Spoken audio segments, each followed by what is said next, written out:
Assalamualaikum warahmatullahi wabarakatuh. Bapak Ibu sekalian, malam ini mudah-mudahan kita mendapatkan malam Lailatul Qadar dengan hati yang lembut, dengan ibadah-ibadah yang baik. Nah, saya mau cerita rentetan cerita tentang mukjizat Nabi Isa alaihi salam yang terjadi di sekeliling Baitul Maqdis. Ini adalah salah satu cara mendekatkan Masjidil Aqsa, mendekatkan Baitul Maqdis kepada hati anak-anak kita dengan menceritakan cerita apa sih yang terjadi di sana.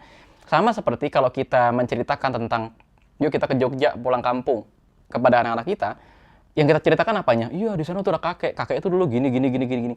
Iya, di sana tuh ada kucing, nanti kucingnya begini begini begini. Sama kalau kita menceritakan kepada anak-anak, ceritakanlah hal-hal menarik apa yang menurut daya pikir anak-anak saat itu menarik. Oke, salah satunya adalah mukjizat Nabi Isa alaihi salam menciptakan seekor burung dari tanah liat. Biiznillah, atas izin Allah garis bawah. Pertama, harus kita dekonstruk atau kita bentuk dulu. Apa sih mukjizat itu dalam pikiran anak-anak? Karena anak-anak tuh masih berpikir mungkin mukjizat itu seperti kemampuan ajaib, ya, yang seperti jadi ada iblis memberikan kemampuan sihir, nanti orang ini bisa membunuh orang lain atau bisa mengalahkan orang lain dengan perantara kemampuan sihirnya itu. Konsep mukjizat tuh nggak gitu. Ya, konsep mukjizat adalah tanda dari Allah Subhanahu wa taala agar orang-orang percaya bahwa itu dia tuh benar-benar nabi dan rasul. Karena apa? Karena Allah itu maha mampu untuk menciptakan segala sesuatu, baik yang bisa dicerna akal manusia maupun yang tidak. Contohnya adalah dalam hal ini, Nabi Isa alaihi salam menunjukkan kepada manusia, nih loh, Tuhanku itu maha kuasa. Karena Tuhanku itu maha kuasa, nih, aku bentuk seekor burung dari tanah liat. Ketika burung itu aku tiup, maka burung itu terbang, jadi burung hakiki, jadi burung real. Dalilnya apa? Ini dia. Surat Al-Imran ayat 49. Ya, ini kita merujuk ke tafsir Ibnu Katsir gitu ya. Dan Bapak Ibu sekalian juga bisa beli tafsir Ibnu Katsir yang sudah diterjemahkan, terserah mau yang mana aja gitu ya. Nah, di sini ada satu kalimat begini. A'udzubillahi minasyaitonirrajim. Anni akhluqu lakum minat-tini kahayyatit thair. Aku ya menciptakan dari tin, dari tanah liat, kahayyatit thair. Satu sebentuk burung yang ya burung ini burung yang terbuat dari tanah liat gitu ya, bukan patung, bukan, tapi sebentuk burung dari tanah liat. Fa'anfuhu fihi fayakunu tayran biiznillah, dan aku tiup dia, kemudian jadilah dia burung hakiki, burung real yang terbang atas izin Allah, dengan izin Allah. Nah, yang pertama kita bahas di sini adalah kisah ini terjadi ketika Nabi Isa alaihi salam berdakwah kepada kaumnya, terus kaumnya itu menuntut, oke dong, kalau kamu memang beneran Nabi, biasanya Nabi itu punya satu keutamaan dari Allah, punya satu dukungan dari Allah, yang dukungan itu menyebabkan kami akan menganggapmu itu real, kami akan menganggapmu itu benar. Dan ini adalah sebetulnya, mukjizat itu seperti pikiran anak-anak yang menganggap bapaknya atau ibunya adalah tempat untuk menyelesaikan segala sesuatu dan lebih ajaib daripada dirinya. Contoh, ketika anak-anak itu butuh sesuatu, pasti dia akan minta ke bapaknya atau ibunya. Atau dia pasti nunggu cerita ajaib apa yang dibawa bapaknya atau ibunya ketika bapak dan ibunya itu baru pulang dari sebuah tempat. Nah, sama gitu kan. Mukjizat itu memang kadang-kadang diturunkan oleh Allah Subhanahu wa taala untuk membuat orang-orang di sekitar para nabi itu merasa dekat, sekaligus juga merasa tenang, karena orang ini beneran nabi yang melakukan berbagai keajaiban. Tapi beda dengan sihir. Sihir itu ada, tapi dampaknya itu sangat unreal dan memerlukan syarat-syarat yang jadi seakan-akan ini tuh nggak gratis. Sedangkan mukjizat itu tanpa syarat. Yang penting adalah mukjizat itu tidak bisa dilatih dan mukjizat itu tidak bisa juga diwariskan. Dan beda banget deh pokoknya ya. Kalau kita datang ke dukun apa segala macam ada syarat, uang koin 5 rupiah lah, darah ayam hitam lah, dan lain-lain sebagainya. Kalau mukjizat itu enggak. Mukjizat itu adalah pembeda yang tegas antara para nabi dengan para dukun. Nah, saat itu Nabi Isa alaihi salam, karena kaumnya itu sangat tergila-gila sekali dengan ilmu kesehatan, saat itu penemuan-penemuan obat, penemuan-penemuan organ tubuh gitu ya.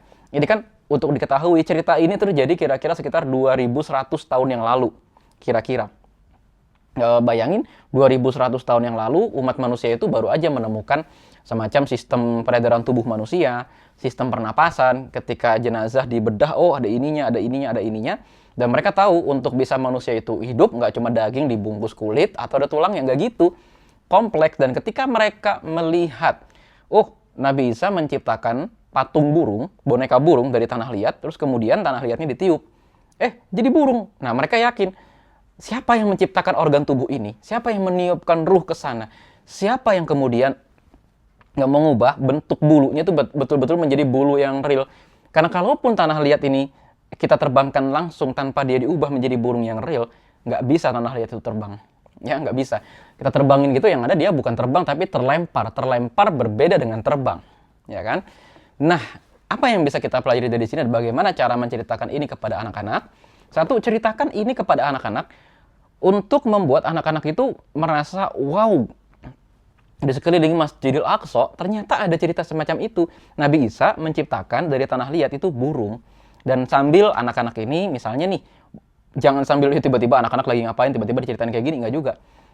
Berikan dia semacam lilin plastisin atau lilin mainan itu ya, atau berikan anak-anak itu, kita lagi main di pantai gitu ya, kita membentuk apa kan biasalah ya dari pasir pantai gitu, atau ketika anak kita sedang memainkan tanah liat asli, kan bisa ya kita beli tanah liat asli itu, dan ketika lagi membentuk-bentuk semacam ini nih, kita kasih tahu kepada anak-anak. Nah, tahu nggak, ketika Nabi Isa itu berdakwah di Masjidil Aqsa, suatu ketika kaumnya itu meminta bukti kalau emang benar kamu ini diutus oleh Allah.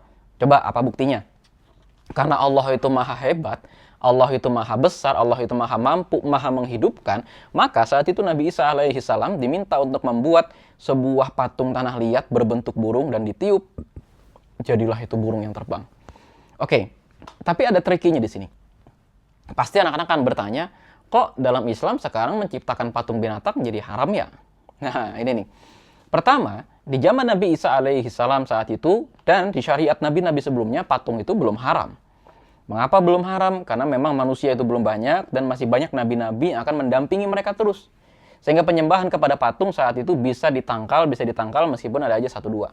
Dan ingat ya, penguasa di zaman Nabi Isa itu, atau Raja Romawi di zaman Nabi Isa, itu menyembah patung loh, menyembah dewa-dewa Romawi, menyembah dewa Zeus, apa dan lain-lain sebagainya yang diwujudkan dalam bentuk patung. Nah, di Islam kenapa dilarang? Karena di zaman kita ini nggak diturunkan Nabi lagi sampai nanti turunnya Nabi Isa alaihi salam di akhir zaman untuk melawan Dajjal. Maka patung diharamkan. Gambar ataupun patung yang menyerupai makhluk bernyawa itu diharamkan. Para ulama hanya membolehkan apabila patung itu setengah badan atau patung itu wajahnya tidak ada seperti manekin, atau tidak dalam ukuran yang real, atau sebagaimana boneka-boneka yang dibuat oleh Sayyidah Aisyah di waktu kecilnya untuk bermain-main dengan kawan-kawannya, itu boleh karena Sayyidah Aisyah itu main di depan Rasulullah SAW dan Rasul tidak melarangnya. Jadi dalam Islam ya, patung itu dilarang, jangan sampai agar nanti patung itu dikira Tuhan, jangan sampai nanti patung itu malah disembah, atau jangan sampai nanti patung itu malah jadi medianya sihir, dan malaikat tuh nggak akan mau masuk ke rumah yang ada patung atau yang ada gambarnya. Kenapa? Karena malaikat hanya mau masuk ke dalam rumah yang di sana itu salah satunya tidak ada unsur penyembahan kepada selain Allah. Terutama adalah bukan semua malaikat, tapi malaikat pembawa rahmat. Nanti kan pikiran anak-anak ada aja ya, kalau malaikat tuh nggak mau masuk ke tempat yang ada patungnya, kok orang yang di tempat patung bisa mati? Padahal kan yang mencabut nyawa adalah malaikat juga.